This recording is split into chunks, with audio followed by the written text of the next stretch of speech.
در خانه ما زینو بهار می شده باشد،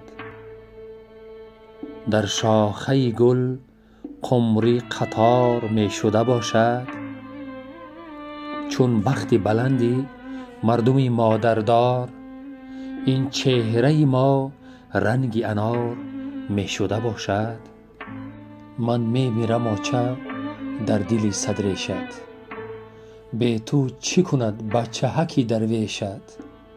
رفتی و دلم خالی و دنیا خالی، یا خیز بیا یا که مرا بر پیشت. دستم نرسد به دامنی مه آچه، دنیا همه به تو یک پری که آچه. قدر تو بلند و جایگه تو بلند، گورد ز فروتنی سری راه آچه. قسمت ز ازل نوشته بود بر سری من، تومار نبود نرشته بود بر دری من. با دست دعا و مهر و با طینت پاک، آچم به خدا فرشته بود بر بری من. پندت چو قلم به گوش جان ماند آچه، رخساره گرم تو بنان ماند آچه.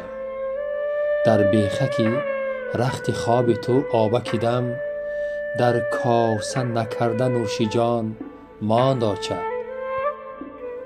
به آچه تمام زندگی پرالم است، صد جان شیرین برای یک آچه کم است. از درد و فراق به سینه دو کوه مزار، از گریه من دو دیده ایلاک غم است. در ماتم تو آچه چی غمناک منم، بیچاره به زیر چرخ افلاک منم. با رفتن تو نمانده یک مرهم راز، خاکی بودم و بعد سرت خاک منم. تا برنامه نوبتی سربلند و آباد باشد دوستان عزیز.